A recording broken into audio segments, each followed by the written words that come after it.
Dahil sa gustong maisalba ni Roxanne ang kanilang papalubog na ospital, ay napilitan siyang makipagkasundo sa isang sikat at tinitingalang si Von Ford. Walang businessman at businesswoman ang hindi nakakakilala sa isang Ford. Halos lahat ay hinahangaan siya, kaya maraming gustong makipagkasundo dito. Pero Dad, ayoko pa pong matali. Gusto ko pang magsaya sa buhay ko ngayon na walang problema. Tutol ni Roxanne sa gusto ng ama niya. Anak, ikaw na lang ang pag-asa ko. Please, Iha. Ayokong mawala sa atin ang ospital na pinaghirapan ng namayapa mong ina. Eto na lang ang natitira niyang alaala sa ating dalawa. Madamdaming sabi ni Antonio sa anak niya. Pero alam niyo rin pong mahirap hagilapin ng taong yun, Dad. Maliban na lang kung siya mismo ang lalapit sa'yo. Paliwanag ni Roxanne. Totoo rin kasi ang sinabi niya. Maliban na lang kung si Mr. Von mismo ang may kailangan sa'yo ay lalapit yon. Hayaan mo. Pag nalaman kong nandito na siya sa Pilipinas ay sasabihin ko agad sa'yo. Sa ngayon magpahinga ka na muna. Alam kong puyat ka dahil sa gabi ang duty mo sa ospital. Tumangulang si Roxanne sa ama. Matapos siyang humalik sa pisngi nito ay umakyat na siya sa taas para matulog. Hapon na nang magising si Roxanne. Mabilis siyang bumangon at naligo para makapagluto na siya ng hapunan nila ng ama niya. Eksaktong nakaluto na siya nang dumating ang ama niya galing sa ospital. Dad, mabuti po, andito na po kayo. Tamang-tama po ang dating nyo. Tapos na ako magluto. Pansin ni Roxanne ang pananahimik ng ama niya. Kaya umupo siya sa tapat ng upuan nito at kinausap ang ama niya. Unti-unti nang umaalis sa ospital natin ang ibang magagaling na mga doctors natin, anak. At ayon sa inutusan kong mag-imbestiga, ay may nakapagsabi daw sa kanila na malapit nang magsara ang ospital natin. Kaya hinihikayat nila ang mga doktor natin na lumipat sa ospital na kakompetensya natin. Malungkot na sabi ng ama ni Roxanne. Hindi kaagad nakagalaw si Roxanne dahil sa narinig. Sino po bang nagpapakalat ng balita na yan, Dad? Mahinahon pa rin na tanong ni Roxanne. Hindi ko alam, anak. Basta ang alam ko na sa loob ng ospital natin ang tumatraidero sa atin. Tumayo si Roxanne sa kinauupuan niya at niyakap ang ama niya. Huwag po kayong mag-alala, Dad.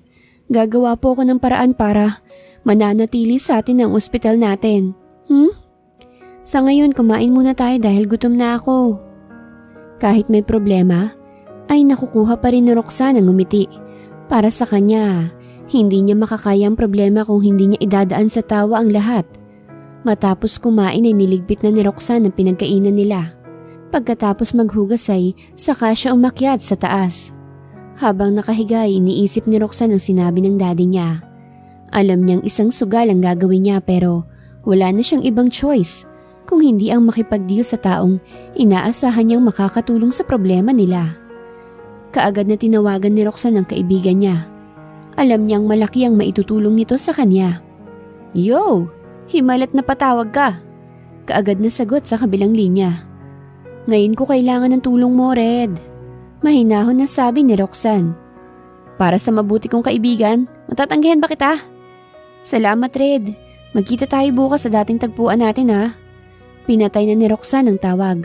Alam niyang hindi siya matatanggihan ng kaibigan niya kaya dito siya lumapit. Marami namang kaibigan si Roxanne pero halos lahat ay gusto lang sa kanya yung pera niya. Tanging si Red lang ang naiba sa mga ito. Kinabukasan, galing sa duty niya ay dumiretso si Roxanne sa lugar kung saan naghihintay si Red sa kanya. Mukhang importante ang kailangan mo sa akin, ha? Ano bang maitutulong ko sa'yo?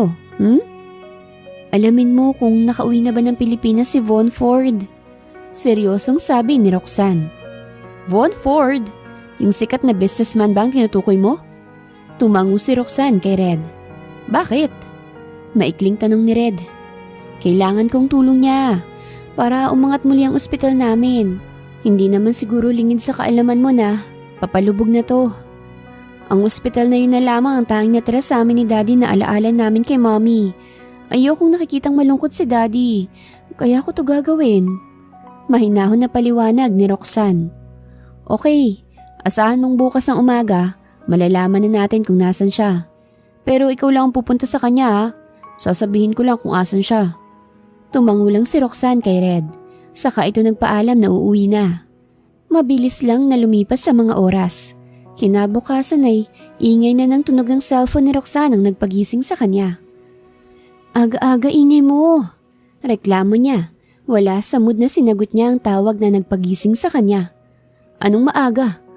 Maaga pa ba ngayon para sa iyong alas 4 ng hapon? Bulyaw ni Red kay Roxanne.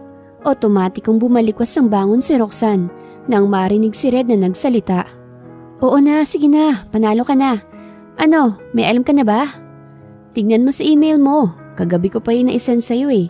Kung may kailangan ka pa, tumawag ka na lang sa akin. Hindi na nakasagot pa si Roxanne nang pinatayan na siya ni Red ng tawag. Mabilis na tiningnan ni Roxanne ang email niya. Huminga siya ng malalim nang makitang impormasyon na binigay ni Red sa kanya. Hindi na nag-aksaya pa ng panahon si Roxanne. Kaagad siyang naligo para mapuntahan niya ang kondo ni Von Ford.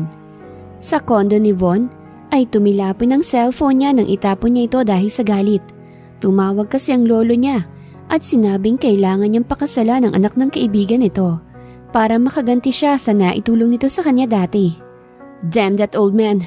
Ba't hindi na lang siyang magpakasal doon kung gusto niya palang makaganti sa naitulong nito sa kanya noon? Galit na sabi ni Von. Nang tumayo siya sa sofa ay saktong tumunog ang doorbell sa labas.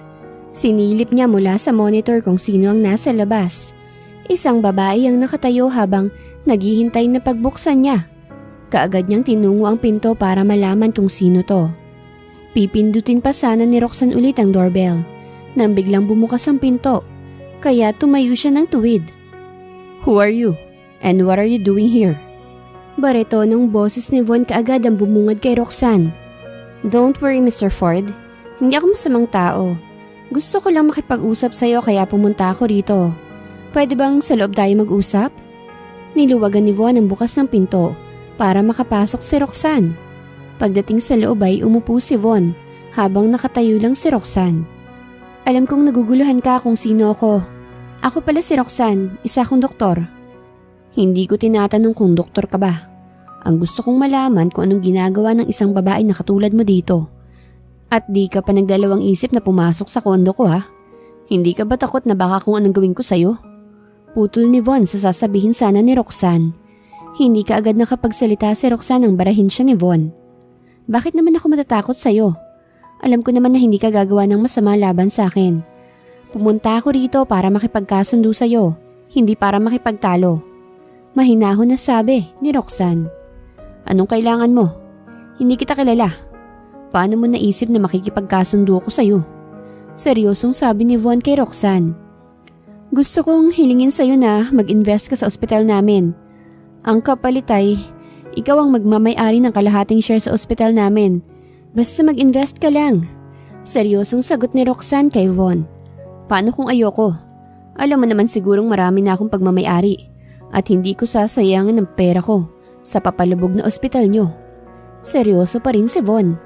Napabuntong hininga naman si Roxanne bago nagsalita ulit. Kahit anong condition mo, basta mag-invest ka lang okay lang sa akin. Alam mo miss, nagsasayang ka lang ng oras mo sa akin. Wala akong kondisyon sa'yo dahil hindi ako interesado sa ospital nyo. Ngayon kung wala ka ng kailangan, pwede ka nang umalis. Itinuro pa nito ang pintong palabas. Walang nagawa si Roxanne kung hindi ang lumabas na lang ng kondo ni Von. Laglag ang balikat niya habang sumakay sa kotse niya. Hindi kaagad siya umuwi sa bahay nila. Dumiretso muna siya sa sementeryo para dalawin ang puntod ng ina niyang namayapa. Pasensya ka na mommy. Wala akong nagawa para isalbang ospital na pinaghirapan mo. Alam ko namang mahal na mahal mong ospital na yun eh. Dahil sa pinaghirapan mo yun. Pero wala na kaming nagawa ni Dad, Mom. I'm so sorry, Mommy. Kusang tumulo ang luha ni Roxanne habang kinakausap ang puntod ng ina niya. Sa harap ng daddy niya ay pinapakita ni Roxanne na kahit kailan ay hindi siya panghihinaan ng loob. Pero kapag siya nalang mag-isa ay kusang tumutulo ang luha niya. Ayaw niyang makita ng daddy niya na umiiyak siya dahil ayaw niyang panghinaan din ito ng loob katulad niya. Pagdating ni Roxanne sa bahay nila, tumawag kaagad si Red para kamustahin ang naging lakad niya. Di siya pumayag, Red. Kahit inalok ko na sa kanya ang kalahating shares ng ospital namin. Pero hindi pa rin siya pumayag. Hindi talaga siguro namin maisasalba pa ang ospital. Malungkot na sabi ni Roxanne. Napabuntong hininga naman si Red sa kabilang linya. Ano pa bang pwede kong maitulong sa'yo? Saka na Red, tatawag na lang ako sa'yo kung kailangan na kita. Kamusta na pala si Jessa? Okay na siya. Bukas ay pwede na daw siyang ilabas sabi ng doktor niya. Okay, ikamusta mo na lang ako sa kanya. Medyo nabisi lang kaya hindi na ako nakabisita sa kanya. Matapos mag-usap, saka palang umuwi si Roxanne. Alam niyang nasa bahay na ngayon ang daddy niya. Pagdating sa bahay ay tahimik ang bahay nila. Nakabukas naman ang ilaw. Dahan-dahan lang siyang naglakad patungo sa kwarto ng daddy niya. Sinilip niya ang ginagawa ng daddy niya. Nakahiga na pala to at parang tulog na. Hindi na lang niya ito ginising. Isinara niya ulit ang pinto saka siya pumunta sa kwarto niya. Nakahiga siya habang iniisip ang sinabi ni Von sa kanya kanina. Ay, unang pagkakataon na binaba kong pride ko at pumalpak pa ako. Napabuntong hininga na lang siya, saka dahan-dahan na pumikit.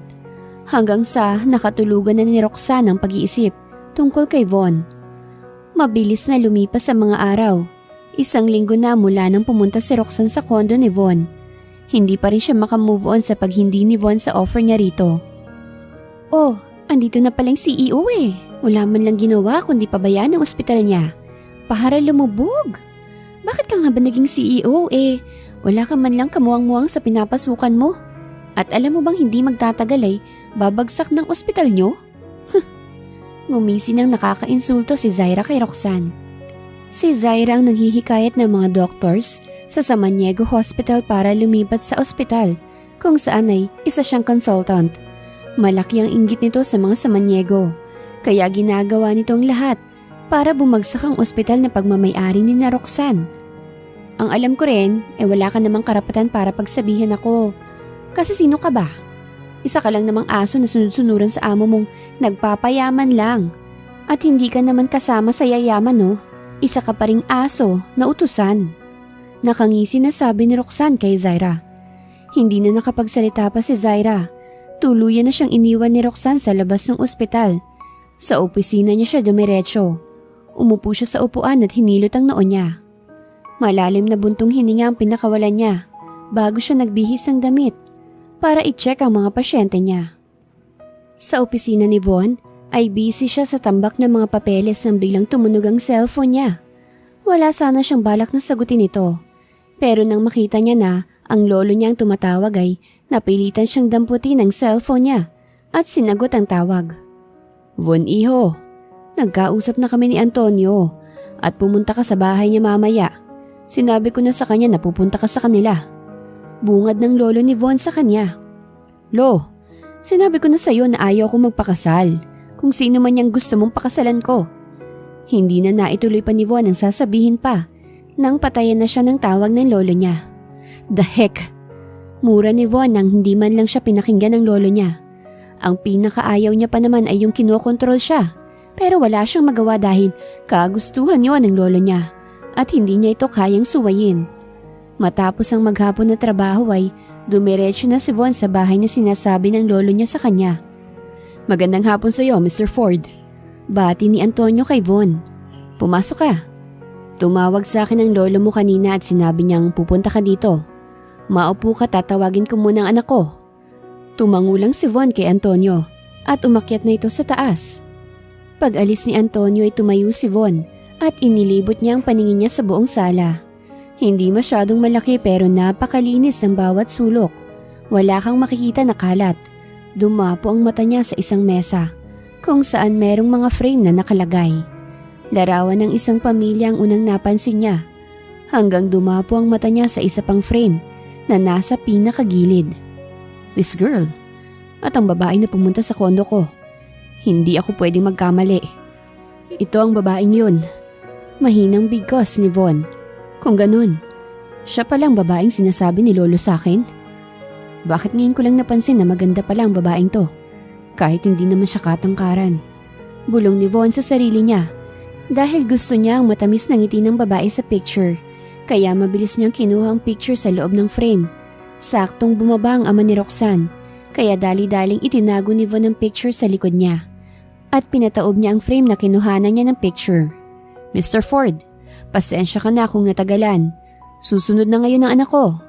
Nakangiting sabi ni Antonio kay Von. It's okay, sir. Maikling sagot ni Von habang nasa likod pa rin ang kamay niya. Nang bumaba si Roxanne ay si Von kaagad ang bumungad sa kanya. Ano naman ang ginagawa ng isang Von Ford dito sa bahay namin? Mataray na tanong ni Roxanne kay Von. Napaismid naman si Von sa sinabi ni Roxanne. Ibang-iba kasi ito sa babaeng pumunta sa kondo niya. Nandito ako para mag-invest ng pera sa ospital nyo. Siguro tama ng 50 million para maiangat ulit ang ospital nyo, Mr. Samaniego? Diretsyong sabi ni Von. Hindi pera mong kailangan namin, Mr. Ford. Si Roxanne ang sumagot kay Von. So, what do you need, Miss Samaniego? Diretso ang tingin ni Von kay Roxanne. You, ikaw ang kailangan ko. Kailangan kong hiramin ang apelido mo para umangat ulit ang ospital namin. Pakasalan mo ako. Walang halong biro na sabi ni Roxanne kay Von. Ang ama ni Roxanne ay tahimik lang na nakikinig sa usapan ng dalawa. What? Yes, Mr. Ford. Pakasalan mo ko. Huwag kang mag-alala. 1 year lang kontrata natin. Pagdating ng 1 year, ay magpapaanal na tayo. Alam naman natin pareho na napilitan ka lang na pakasalan ako. Gamitin mo ako para mapagbigyan mo ang lolo mo sa gusto niya. At gagamitin ko rin ang apelido mo para bumalik sa amin ng mga investors namin na nasa kabilang ospital na nag-invest. Napatingin ng seryoso si Von kay Roxanne. Okay, kung yan ang gusto mo pero gusto kong sa bahay ka titira. Okay lang ba sa'yo, Mr. Samaniego? Seryosong tanong ni Von kay Antonio. Kung para sa ikakabuti niyong dalawa, bakit hindi? Pagpayag ng ama ni Roxanne. Dad, okay lang ako dito anak. Saka babalik naman dito si Manang Rosa. May makakasama pa rin ako rito. Paliwanag ni Antonio kay Roxanne. Napahinga ng malalim si Roxanne bago sumang-ayon sa ama niya. Okay, bukas ng umaga ipapasundo kita dito para sa kasal natin. Okay lang ba sa'yo na sa West lang ang kasal natin? Tanong ni Von kay Roxanne. Okay lang ako. Ikaw dad, anong gusto mo? Tanong ni Roxanne sa ama niya. Okay lang ako. Kung anong napagkasunduan nyo, dun din ako. Mahina pero sakto lang na marinig ni Von at Roxanne ang sinabi ng ama niya. Kinabukasan ay maagang gumising si Roxanne dahil alam niyang maagang darating ang driver ni Von. Habang nasa tapat ng shower ay saka sumagi sa isip ni Roxanne kung ano kaya ang magiging kahihinatnan na pagpapakasal niya sa isang Ford. Ayaw man niyang makasal ay wala siyang magagawa dahil kailangan na talaga niyang maisalba ang ospital nila. Matapos maligo ay bumaba na si Roxanne para makakain na sila ng ama niya.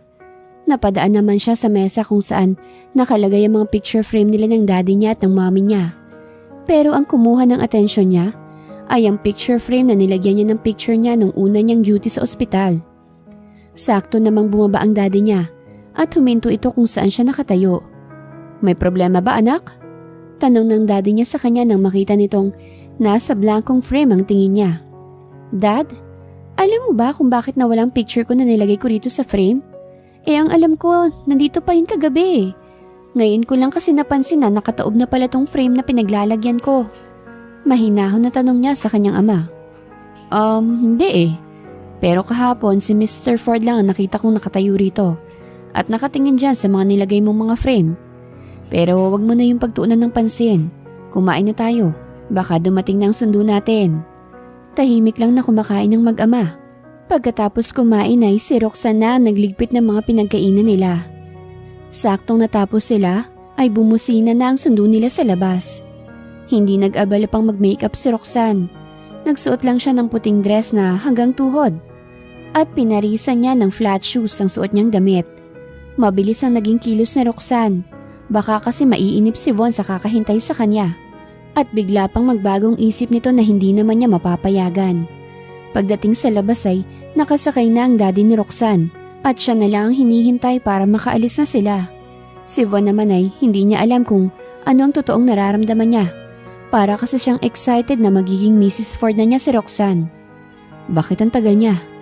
Mahina niyang sabi na dinig naman ni Joseph, ang matalik niyang kaibigan. Bro, huminahon ka lang. Hindi halatang atat na atat kang makasal kay Miss Samaniego eh. Kahapon lang ayaw na ayaw mo sa kanya. Natatawang sabi ni Joseph. Tinaliman naman ang tingin ni Von sa Joseph. Oh, relax ka lang. Ikakasal ka lang, hindi ka na mabiro. Natatawang sabi ni Joseph. Sakto lang sa oras ang dating ni Roxanne at ang daddy niya sa opisina ng judge na magkakasal sa kanila. Saka pa lang nakahinga ng maluwag si Von nang makita na niya si Roxanne. Kaagad na ikinasal si Von at Roxanne sa judge na kaibigan ni Von. Ang ama lang ni Roxanne at ang kaibigan lang ni Von ang naging saksi at nakaalam sa kasalang naganap sa kanila. Nang mag-announce na ang judge ng Kiss the Bride, ay hinalikan kaagad ni Von si Roxanne. Kahit smack lang ang kiss na yon, ay nagbigay na yun ng kakaibang pakiramdam kina Roxanne at Von. Matapos ang kasal ay umuwi muna si Roxanne sa kanila para kumuha ng ilang gamit niya para sa paglipat niya sa bahay ni Von. Matapos magpaalam sa ama, ay umalis na si Roxanne. Sakay sa isang limousine ay inihatid siya sa magarang mansyon ng mga Ford. Sa pagbaba pa lang niya ng sasakyan, ay ang mga nakahilera kaagad ng mga maids ang bumungad sa kanya. Good afternoon po, senyorita. Sumunod ho kayo sa akin. Kanina pa po kayo hinihintay ni senyorito sa loob.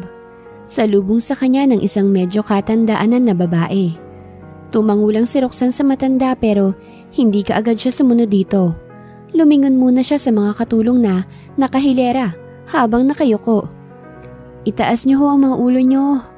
Utos niya sa mga katulong na nakayuko. Otomatikong nagtaas ang mga ito ng ulo nila at tumingin kay Roxanne. Sa susunod, huwag kayong yuyuko sa akin kung dadaan ako. Hindi naman nakamamatay tong mukha ko eh. Para matakot kayo tumingin sa akin. And one more thing, ayokong tinatawag niyo akong senyorita. Roxanne na lang, sapat na sa akin yon. Ang susuway sa utos ko, malilintikan sa akin. Nagkakaintindihan ba tayo? Mabilis na tumango ang mga katulong kay Roxanne na para bang takot na maparusahan niya. Ho, grabe. Akala ko kung ano nang sasabihin niyo. Ayun lang pala. Mabait naman pala si senyorita Roxanne eh. Ay, Roxanne lang pala. Nakangiting sabi ng isa pang katulong. Oo, at siya kung makakasundo natin siya. Segunda ng isa pang katulong. Si Von naman ay narinig ang sinabi ni Roxanne, kaya napangiti siya. Unang pagkakataon na may nagtrato sa mga katulong niya ng ganon. Halos kasi lahat ng babae na nadala niya sa mansyon ay mala prinsesa na ang turing sa sarili. Pero iba si Roxanne. Ayaw nitong itinuturing siyang prinsesa. Doon pa lang ay humanga na siya sa asawa niya. Pagdating sa sala ay inilibot ni Roxanne ang paningin niya. Nakakaloka ang magagandang tanawin sa loob ng mansyon ng mga Ford. Pero kahit ganun ay hindi pa rin interesado si Roxanne sa ari-arian ni Von. Ang apelido lamang nito ang kailangan niya. Lahat ng to, sa'yo na. Lahat ng nakikita mo, pagmamay-ari mo na lahat to. Dahil asawa na kita. Seryosong sabi ni Von na bigla na lamang sumulpot sa likuran ni Roxanne. Si Von na ang nagdala ng maleta papunta sa taas. Nakasunod naman dito si Roxanne. Huminto sila sa pinto na itim ang kulay. Pagpasok sa loob ay namangha kaagad si Roxanne dahil sa sobrang lawak nun. Malaki naman ang bahay nila pero namamangha pa rin siya sa laki ng mansyon ng mga Ford. Bakit ang laki naman yata ng kwarto na to? Ito bang magiging kwarto ko? Mahinahon na tanong ni Roxanne. Natin, dito ka rin matutulog. Iisa lang ang kwarto natin. Huwag kang mag-alala. Dalawa naman ang kama rito. Sa isang kama ka matutulog. Hindi ka pwedeng doon sa ibang kwarto. Uuwi bukas si Lolo at dito siya didiretso. Diretsang sabi ni Von. Okay. Mahina pero sakto lang na marinig ni Von ang pagsang-ayon ni Roxanne. Dito ka lang muna, may gagawin muna ako sa labas. Tumangulang si Roxanne kaya iniwan na siya ni Von sa loob. Pagdating ni Von sa labas ay tinawagan niya ang kakilala niya para ipapublish ang pag-i-invest niya sa Samaniego Hospital. Just make sure na maipapublish na bukas na nag-invest ako sa Samaniego Hospital, okay? At ito pa pala, gusto kong alamin mo kung sino ang mga tao sa loob ng ospital na kasabwat sa pagpapabaksak ng Samaniego Hospital. At kailangan mong i-report sa akin ang lahat ng galaw at kung anong problema sa Samaniego Hospital. Huwag mong pababayaan na apihin ang kahit na sinong asawa ko. Nagkakaintindihan ba tayo? Yes sir, copy sir. Sagot ni Jonathan sa kabilang linya. Si Jonathan kasi ang kaisa-isang tao na pinagkakatiwalaan ni Von. Alam niya kung gaano ito ka-diehard sa kanya, kaya malaki ang tiwala niya rito. Pagbalik ni Von sa loob ng mansyon ay nadatnan niya ang mga katulong na nagtatawanan sa kusina. What's happening here? Ang nakakatakot na boses ni Von ang nagpatahimik sa mga katulong. Kasama na ron si Roxanne. Hindi na natuloy pa ang sasabihin sana ng katulong nang putulin ni Roxanne ang sasabihin sana nito. Huwag mo nga tinatakot ang mga katulong mo, diyan sa malaki mong boses. Sita ni Roxanne kay Von. Ang mga katulong na takot kay Von ay mangha ang makikita sa mga mata nila ngayon. Ngayon lang kasi narinig nila na may bumara sa ugali ni Von. Hinila ni Von si Roxanne palabas ng kusina. Hindi naman nanlaban si Roxanne sa ginawa ni Von sa kanya. Anong pinagsasasabi mo na tinatakot ko mga katulong ko? Ni minsan, hindi ko sila tinakot. May diin din sa sinabi ni Von. Hindi kasama sa kontrata natin ang pakialaman ng ugali ko, Mrs. Ford. Tandaan mo, asawa lang kita sa papel. In short, sa papel ka lang may karapatan. Mabilis na iniwan ni Von si Roxanne sa sala. Habang si Roxanne naman ay parang may kung anong kirot sa dibdib niya. Nang sabihin ni Von na sa papel lang siya, may karapatan dito. Natulog si Roxanne ng matamlay dahil sa sinabi ni Von sa kanya. Pero hindi niya pinapakita. Ayaw niyang malaman ito na nasaktan siya sa sinabi nito. Kaya pinilit niyang maging normal lang ang lahat.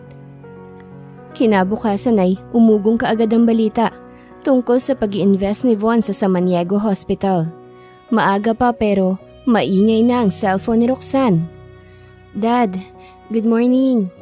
Nakapikit siyang bati sa daddy niya. Good morning to Iha. Nakita mo na ba ang balita ngayon? Tanong kaagad nito sa kanya. Balita tungkol saan po? Balik tanong niya sa ama. Tingnan mo na lang sa balita para malaman mo. Kinusot-kusot muna ni Roxanne ang mata niya bago niya binuksan ang account niya sa social media. Tad-tad ng message ang messenger niya pero wala doon ang atensyon niya kundi doon sa balita sa newsfeed niya. Napatakip ng bibig si Roxanne habang tumulo naman ang luha niya dahil sa saya. Pasimple siyang tumingin kay Von na tulog pa rin sa kabilang kama. Maraming salamat. Bulong ni Roxanne sa hangin habang nakatingin sa asawa niyang natutulog pa. Hindi na hinintay pa ni Roxanne si Von na gumising. Mabilis siyang umalis ng mansyon ni hindi na nga siya nag-almusal pa. Sa bintana nakatingin si Von sa papalayong sasakyan ng asawa niya. Alam niyang masaya ito ngayon. Hinaplos niya ang mukha ni Roxanne sa picture at hinalikan ito. Matapos halikan ng picture ay kinuha niya ang cellphone niya at tinawagan ang mga tauhan para sundan ang asawa niya. Alam niyang marami ang magtatangkang lumapit dito ngayon. Naninigurado lang siyang hindi masasaktan ng asawa niya. Sa ospital ay magkasama si Roxanne at ang ama niya. Niyakap siya nito at nagpasalamat sa pagsisakripisyo nito sa sarili niya para manatili ang ospital sa kanila.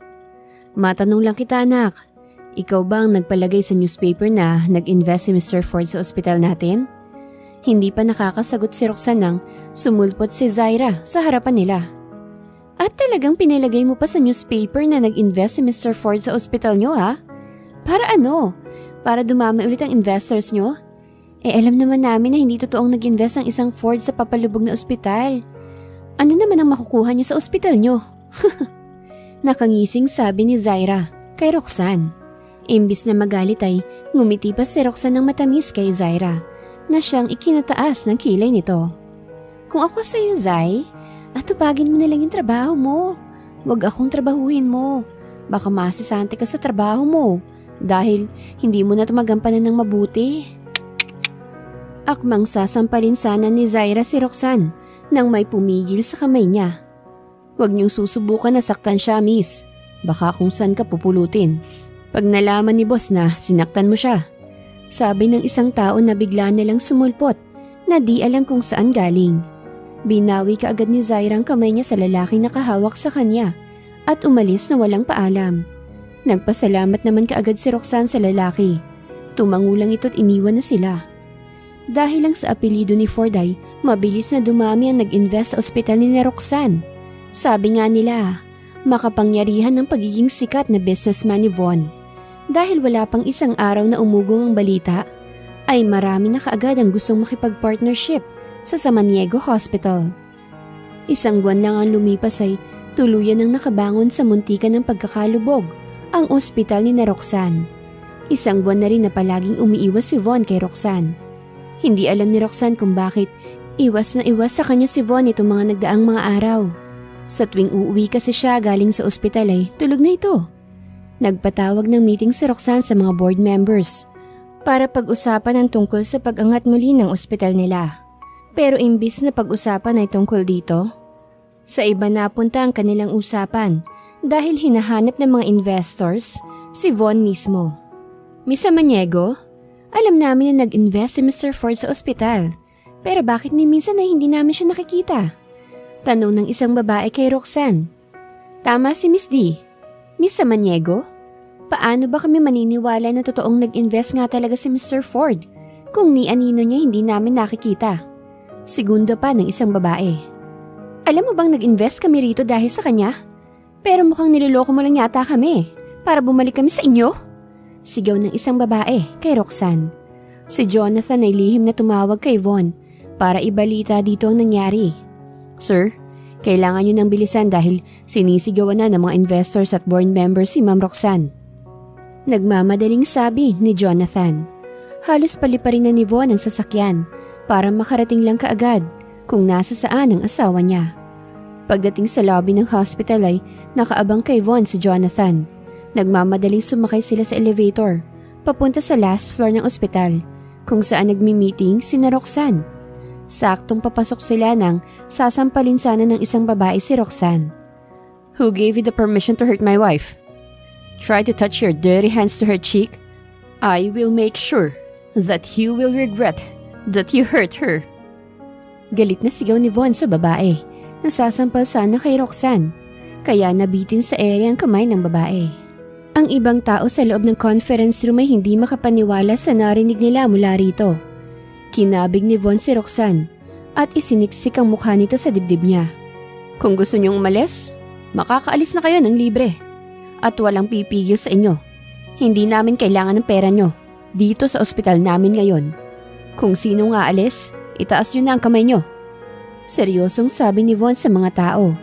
Biglang natahimik ang lahat, pati ang babaeng sasampalin sana si Roxanne ay di na nakaimik pa. Ladies and gentlemen, kinagagalak naming ipakilala sa inyo si Mr. Von Ford, husband of Mrs. Roxanne Samaniego Ford. Si Jonathan na ang nag-announced.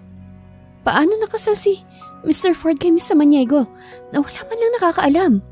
Bulungan ng mga tao sa loob. Nang marinig ni Von ang bulungan nila, ay kaagad niyang kinuhang mic kay Jonathan at humarap siya sa mga tao sa loob ng conference room. Siguro ay nagtataka kayo kung paano kami nakasal ni Mrs. Ford na walang nakakaalam. Simple lang. Gusto lang namin na hindi nagiging attraction sa mata ng mga tao, lalo na sa mga nakakakilala sa amin. In short, private ang naging kasal namin. The meeting is over. Pwede na kayong bumalik sa mga trabaho nyo. Announce ni Von. Nagsitayuan ng mga tao hanggang sa si Roxanne na lang naiwan at si Von, pati si Jonathan sa loob ng conference room. Salamat. Paano ka pala nakapunta dito? Nagtatakang tanong ni Roxanne kay Von. I have my own ways, kaya wag ka na magtanong. Pero, bakit mo naman sinabi na asawa mo ko? Alam mong malaking controversial to pag nalaman ng lahat. Baka kung ano pang sabihin nila. So what? You're my wife. Pero sa papel lang. Putol ni Roxanne sa sinabi ni Von. Napatitig si Von kay Roxanne. I know. Mahina pero sakto lang na marinig ni Roxanne ang sinabi ni Von. Tapos na ang meeting. Kailangan ko nang umalis. Sinenyosan ni Von si Jonathan na kaagad namang nakuha nito ang ibig niyang sabihin. Mabilis na niyakap ni Von si Roxanne. Hindi naman nakareact agad ang asawa sa ginawa niya. Nakangiti na lumabas ng conference room si Von habang si Roxanne ay hindi pa rin makagalaw sa kinatatayuan niya. Mabilis lang ang naging takbo ng oras.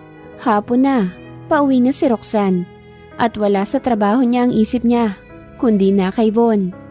Sa loob ng isang buwan na pagsasama ng dalawa sa iisang bahay ay unti-unti nang nahuhulog si Roxanne kay Von. Kahit wala itong sinasabi ay umaasa siyang mamahalin din siya ng asawa niya. Dahil siya ay alam niyang mahal na niya ito. Nang makarating siya sa mansyon ay isang matandang lalaki kaagad ang bumungad sa kanya sa may sala at kasama nito ang daddy niya. "Dad! Akala ko nasa bahay na kayo." Gulat niyang tanong sa daddy niya. "Pauwi na sana ako nang tumawag si Arnold, kaya dito na ako dumiretso." "Arnold, eto palang anak kong si Roxanne." "Iha, siya ang kaibigan kong si Arnold. Lolo siya ni Von." Pakilala ni Antonio kay Arnold. "Hi po, Lolo." Nag-aalangan na sabi ni Roxanne. "Hello, Iha. Totoo palang nagmana ka sa iyong ina. Napakaganda. Wala ka man lang minana dito sa ama mo." Natatawang sabi ng matanda kay Roxanne. Napangiti naman si Roxanne sa sinabi ng matanda. Oo nga po eh. Pero mahal na mahal ko po yan." Nakangiti din si Roxanne sa matanda. "Kaya nga ang swerte ni Antonio na ikaw ang naging anak niya dahil napakabait mong bata." Segunda ni Arnold. Mas maswerte po ako sa kanya, Lo, dahil mahal na mahal niya ako at hindi niya ako pinabayaan kahit kaming dalawa na lang." Nakangiting sabi ni Roxanne. "Ngayon ko masasabi na hindi nga ako nagkamali sa pagpili sa iyo para maging asawa ni Von. Alam kong mabait ka tulad ng mga magulang mo. Sana naman ay bigyan niyo kaagad kami ng apo ng ama mo." Napaubos si Roxanne sa huling sinabi ni Arnold, habang si Antonio ay napatawa na lang sa reaksyon ng anak niya. Saka na lang siguro, Lo, pag ready na po kami." Ang sinabi kaagad ni Roxanne nang nabungara ni Von pagpasok niya sa loob ng bahay. Hindi muna siya tumuloy sa sala kung saan naandoon ang mga ito. Nakikinig lang siya sa pinag-usapan ng lolo at biyenan niya, pati asawa niya. "Kamusta naman ang pagtrato sa'yo ni Von, Iha?" Dinig ni Von na tanong ng matanda. "Okay naman po, Lolo. Mabait naman po siya. Masungit nga lang po minsan." Walang halong plastik ang sinabi ni Roxanne sa lolo ni Von. "Mabuti naman kung ganun, Iha. Alam kong tulad niya ay napilitan ka lang din na pakasalan siya. Pero ginawa lang namin to para sa inyo. Para matutunan din ninyo na mahalin ang isa't isa. At kapag nangyari yon, kami ng daddy mo ang unang matutuwa. Hindi ba, Antonio?" Baling ni Arnold kay Antonio. "Oo naman. Sino ba naman ang magulang na hindi gustong makitang anak na maging masaya?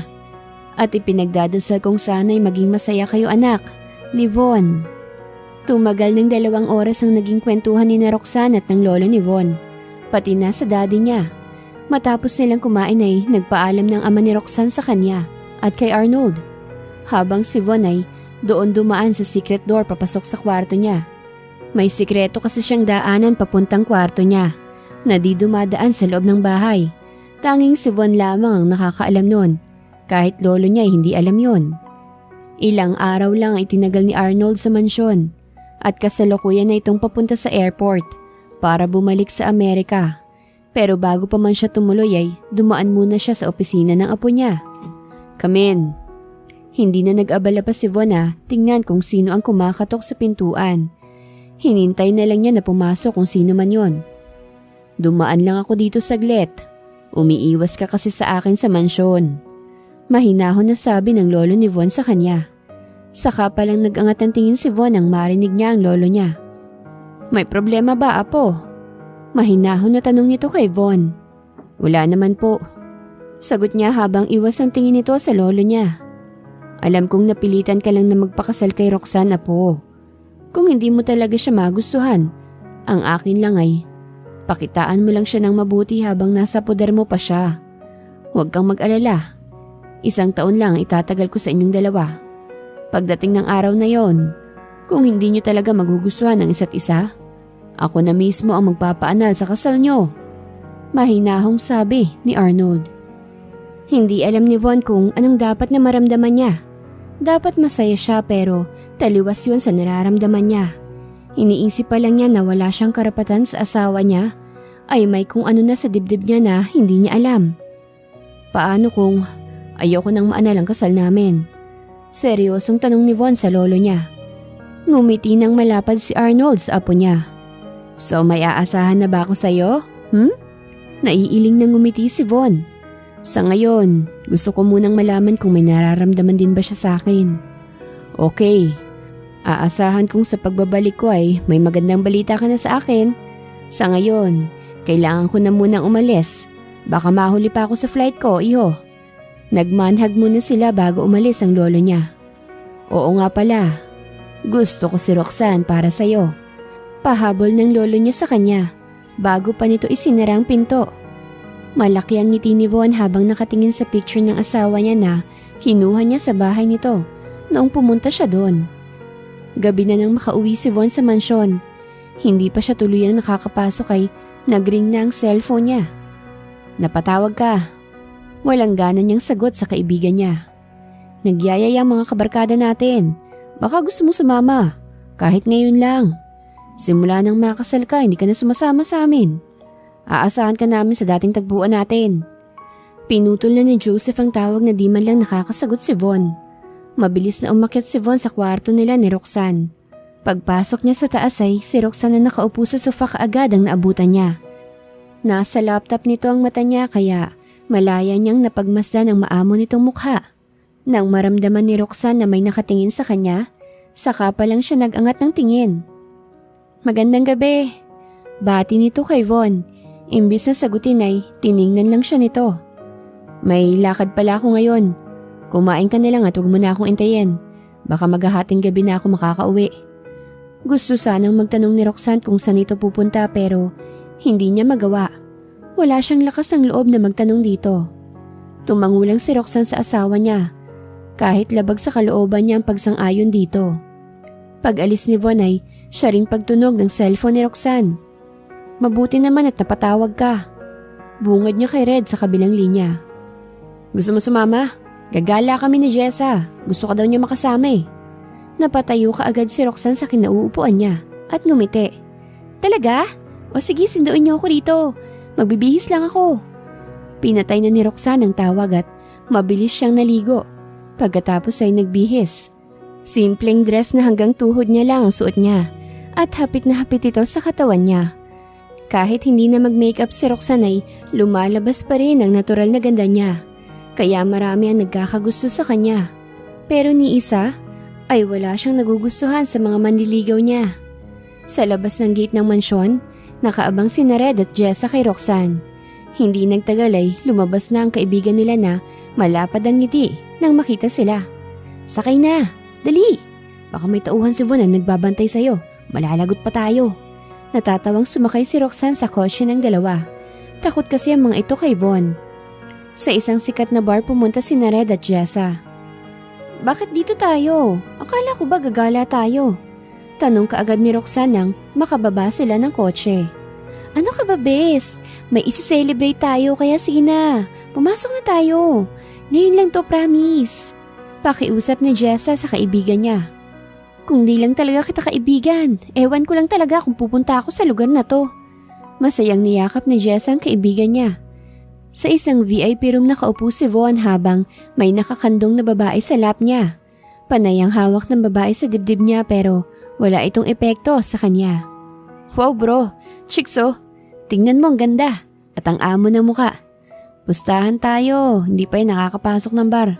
Dahil kung nakapasok na yan, dapat hindi ganyan ang suot niya. Parang gagala lang siya sa mula. Manghang sabi ni Kayron. Dahil nakatalikod si Von sa baba ay hindi niya kita kung sino ang tinutukoy ng mga kaibigan niya. Bro, ipakilala mo naman kami sa asawa mo. Balita namin, isang doktor ang asawa mo. Sabi ni Jack kay Von. Di pa naman nakakasagot si Von ay ngumisi na ng nakakaloko sa Joseph. Habang nasa baba ang tingin, kaya nagtataka mga kaibigan nila, pati na si Von. Oh, ba't ka nakangisi dyan? Sino yung tinitingnan mo? Tanong ni Jack kay Joseph. Yung babae sa baba na may kausap na gwapong lalaki. Parang kilala ko yan eh. Yung tindig niya. Pareha talaga sila. Hindi ko lang sure pag lumingon. Siguro hindi na naituloy pa ni Joseph ang sasabihin niya nang lumingon ng babae. Kitang-kita ng mga kaibigan ni Von ang panlalaki ng mga mata ni Joseph. Sabi ko na nga ba si Roxanne yan eh. Dahil sa narinig ni Von ay mabilis niyang naitulak ang babae na nakaupo sa lap niya at otomatikong lumingon siya sa baba.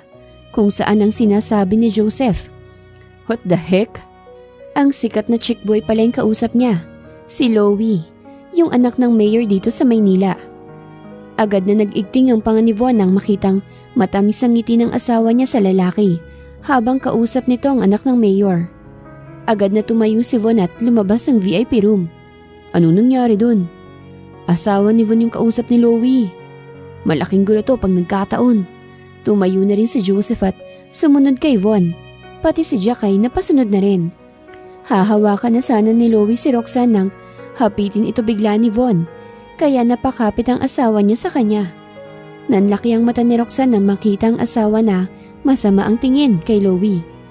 Hey, ako ang nauna sa kanya kaya wala kang karapatan na agawin siya. Galit na ani ni Louie. Really? Kailan pa naging sayong asawa ko? Seryoso rin sasabi ni Von. Totoo bang sinabi nitong hambog na to, Rox? Turo ni Louie kay Von. Tumangulang si Roxanne kay Louie kaya napangisi ang lalaki. Really? Okay, bantayan mo mabuti ang asawa mo, Ford. Baka isang araw pagising mo, iba nang nagmamay-ari sa kanya. At hinding-hindi mo na siya makukuha, kahit kailan. Nakangising sabi ni Louie kay Von. Oo nga pala. Nice to meet you, Miss Beautiful. See you next time. Nakangisi pa ito kay Roxanne habang nagngingit-ngit naman si Von sa galit niya. At ramdam yun ni Roxanne dahil humigpit ang pagkakahawak ni Von sa bewang niya. Pagkawala ni Louie, ay kaagad na hinila ni Von si Roxanne palabas ng bar. Hindi naman nakaimik si Red at Jessa, habang sina Maki, Joseph at Jack ay napasunod na lang ang tingin sa dalawa. Alam nilang galit na si Von, base sa itsura nito ay nagpipigil lang ito ng galit niya. Sandali lang Von, masakit ang kamay ko. Reklamo ni Roxanne. Talagang masasaktan ka dahil sa ginagawa mo. Galit na sagot ni Von sa asawa niya. Kaagad na ipinasok siya ni Von sa sasakyan at mabilis itong pumunta sa driver seat. Mabilis lang ang naging takbo nila. Nakarating kaagad sila sa mansyon. Hindi na hinintay pa ni Roxanne na pagbuksan siya nito ng pinto. Nauna na siyang lumabas ng sasakyan at walang salita na pumasok sa loob. Sumunod naman si Von kay Roxanne sa kwarto nila. Sino nagsabi sa'yo na pumunta ka sa bar at makipaglandian sa Louie na yon? Galit na bungad ni Von kay Roxanne. Pagpasok pa lang niya sa loob ng kwarto. Ano bang kinagagalit mo? Wala naman akong ginagawang masama ah. Kung galit ka dahil nakipag-usap ako kay Louie, siya ang lumapit sa akin at hindi ako. Sa kamalay ko bang dun ka pala pupunta? Kung alam ko lang di sana, hindi na lang kami pumunta ron ng mga kaibigan ko. Ano bang kinakaputok ng butsimot ganyan kakagalit, ha? Balik na sigaw ni Roxanne kay Von. Saka diba, asawa mo lang ako sa papel. Kaya wala kang dapat na ikabahala. Maghanap ka man ng maraming babae, wala akong pakialam. At huwag kang mag-alala sa akin. Saka na ako maghahanap ng iba kung anal na tayo. Matapang na sagot ni Roxanne kay Von. Napasabunot na lang si Von sa buhok niya. Tumayo si Roxanne at akmang lalabas siya ng kwarto nang hapitin siya ni Von sa bewang. Kaagad na nanlaki ang mata ni Roxanne nang kaagad siyang siilin ni Von ang halik sa labi. Dahil hindi mataas si Roxanne ay nakayuko si Von sa kanya. Kakaibang pakiramdam ang umuusbong sa dibdib ni Roxanne dahil sa halik ni Von sa kanya. Hindi man siya tumugon nung una, sa ikalawang pagkakataon ay nagdagumpay na si Von. Tinugon ni Roxanne ng buong puso ang halik ni Von. Alam niyang lasing ang lalaki dahil nalalasahan pa niyang ininom nitong alak. Nakakalasing na halik ang iginawad ni Von kay Roxanne. Tiniyak niyang hindi na makakahindi pa si Roxanne sa kanya. Tuluyan ang bumigay si Roxanne sa asawa niya. Kapwa sila hubad habang nakalingkis sa mga braso ni Von sa bewang ng asawa niya. Hindi siya masyadong lasing dahil kauumpisa pa lang nila nung dumating si Roxanne. Alam niya at ramdam niya na may pagtingin din ang asawa niya sa kanya. Tulog na si Roxanne habang si Von ay hinahaplos-haplos ang buhok ni Roxanne. You're completely mine, wife. Natulog si Von na may ngiti sa labi niya. Paggising kinaumagahan ni Roxanne, ay masakit ang katawan niya at parang lalagnatin pa siya. Dumagdag pa ang nasa may hita niya na sobrang sakit. Akmang babangon na sana siya nang biglang bumukas ang pinto. Pumasok dun si Von na may dalang tray ng mga pagkain. Hey, huwag ka munang bumangon. Sita ni Von kay Roxanne. Pero bumangon talaga si Roxanne kaya nahulog ang kumot na nakatakip sa katawan niya. Nanlaki ang mata ni Roxanne na nakatingin sa kumot na nalaglag. Mabilis niya itong kinuha at itinakip ulit sa hubad niyang katawan. Nakangisi naman si Von na lumapit kay Roxanne sa kama. "Huwag mo nang takpan yan. Nakita ko na lahat yan kagabi." Nakangising sabi ni Von sa asawa niya. Halos mga matis naman ang mukha ni Roxanne dahil sa hiya. Hindi siya makatingin ng diretsyo kay Von, kaya kaagad siyang umiwas ng tingin dito nang umupo ito sa kama, malapit sa kanya. "Huwag ka nang mahiya sa akin. Wala ka namang dapat ikahiya. Asawa mo ko, wife. At normal lang sa mag-asawang ginagawa natin. Alam kong hindi dapat dahil hindi ito kasama sa kontrata natin pero hindi ko na kaya pang pigilan ng sarili ko. Alam mo ba kung bakit ako galit na makita kang may kausap kang iba?" Malumanay na tanong ni Von kay Roxanne. Umiling lang si Roxanne habang wala pa rin kay Von ang tingin niya. Hinawakan ni Von ang mukha ng asawa niya at pinaharap sa kanya.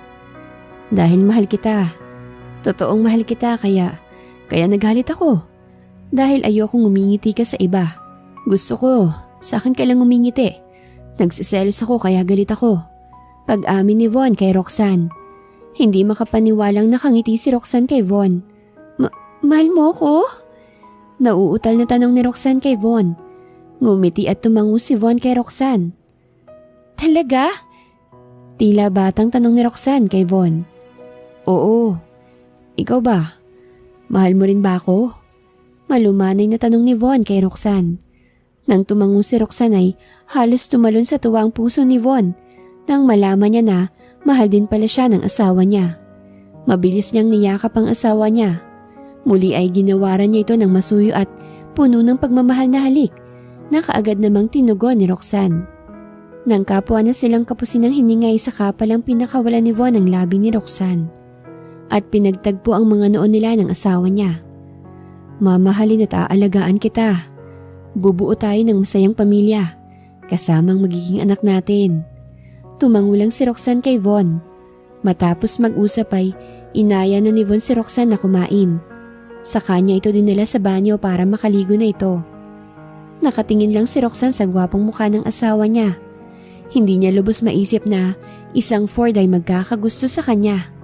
Wala sa plano niya na ma-inlove dito pero sa tuwing makita niya ang matamis na ngiti nito ay hindi niya mapigilan ang sarili niya na mahulog ng lubusan kay Von. Nagdaan pang maraming araw, tuluyan ang naging masaya ang pagsasama ni Roxanne at Von.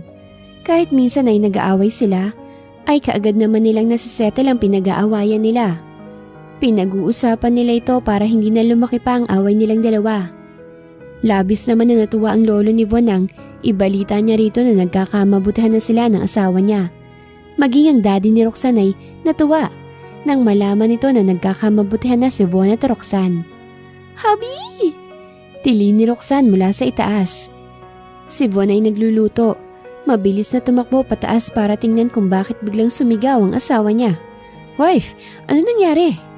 Mabilis na tumalon si Roxanne sa leeg ni Von na ikinatawa ni Von. "Hey, bakit ka ba sumisigaw? Ha? Ano nangyari?" Mabilis na kumalas si Roxanne sa leeg ng asawa niya at ipinakita dito ang hawak niya. "Positive, hubby. Magkakaanak na tayo." Nakangiting sabi ni Roxanne sa asawa niya. Hindi kaagad nakagalaw si Von. Pero nang mapagtanto ang sinabi ng asaway, mabilis na niyakap ni Von ang asawa niya habang pinipigilan niya ang luha niya na gustong tumulo. "Really? Magiging daddy na ako.